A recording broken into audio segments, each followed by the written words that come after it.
So one thing I wanted to ask in a big picture way, because it actually did become quite a political issue, and it just in the midterm elections we just had, a lot of people were still talking about it. The decisions we made about schooling and closing schools in this country, and the impact that that had, remote learning, the data that's been pointed out where we may have lost up to 2 decades of gains, and academic gains in English, writing, reading, science and math, just in the last couple of years. I know I had a couple of high school students who were, all of a sudden had to do remote work and remote schooling in my house, and it was really, really difficult on them. Yeah. I think a lot of kids lost a good amount of schooling.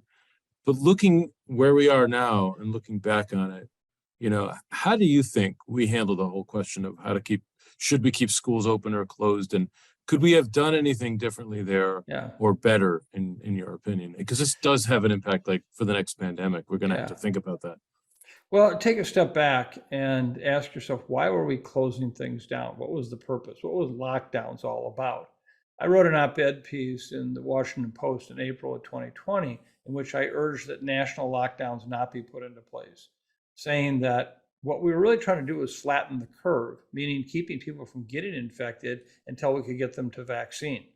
And so that was number one. Number two is, if I have 2,000 cases of infection in my community and they all occur in 10 days, trying to take care of that group is going to be really difficult. If I have those same number of infections, but over 4 months, it makes it a much easier situation with regard to the healthcare system. And so, in a sense, trying to limit contact at certain times is really about trying to flatten the curve. But we lost sight of all that. It was almost as if lockdowns became the default position. And with that, I think we burnt a lot of goodwill and capital with the public. Right here in Minnesota, I can tell you in rural Minnesota, we hadn't seen cases initially, and mom and pop's hardware store was shut down for weeks and weeks and weeks in counties where they just hadn't seen cases. Meanwhile, in the regional city, 60 miles away, the big box hardware stores and everything else could stay open because they were considered essential. It made no sense. And the public reacted accordingly.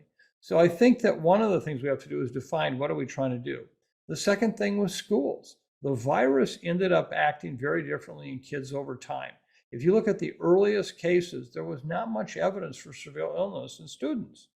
But as time went on, more and more got infected with each new variant, such that Omicron basically overran schools.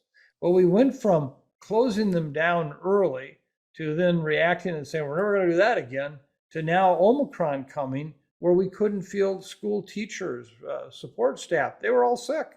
And we had janitors literally where schools were open who were well to go to work, overseeing, study halls because they didn't have anybody else. Now that's when you could argue the school could have closed down because the efficient education wasn't happening anyway.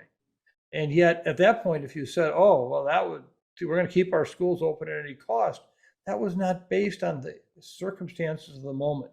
So I think you raise a very important point. We need to be much clearer in why we do what we do.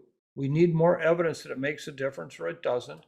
Just explaining to people trying to flatten the curve is different than trying to say, oh boy, this is not going to happen if you do X or Y. No, the pandemic is going to continue to unfold, but this is what we can do to address it. So I very much appreciate your point. I think education is a real central focus here of this very discussion.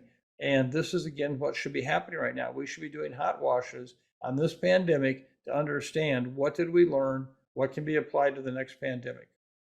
That's we're reaching the end of our time with you this afternoon, but I just wanted to end on this note for those that are wondering why the heck the Concord Coalition is talking about the pandemic. I always like to remind people that the health of the population, things like pandemics, and as we were talking about before, the healthcare infrastructure is crucial to the long-term growth of the economy.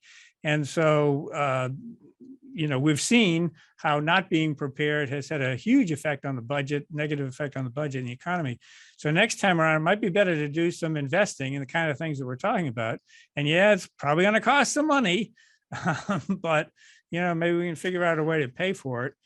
because it's really, really, really important. And we very much appreciate the work Yeah. that you and your colleagues have done in kind of setting out an agenda for preparing for the next pandemic. You know, Bob, thank you. And I just want to say, if you're trying to understand what we must do right now, go back to a few decades ago for the few of us that are old enough to remember the old oil frame commercial that was on TV. And the closing line was, you can pay me now or you'll pay me later. And I can tell you right now, this is one where investment will be a cost savings over the long run in many, many ways, not just in dollars and cents, but also in lives. Well, thanks to your work and the work of your colleagues, we'll know just where those investments should be made. So, Thank you.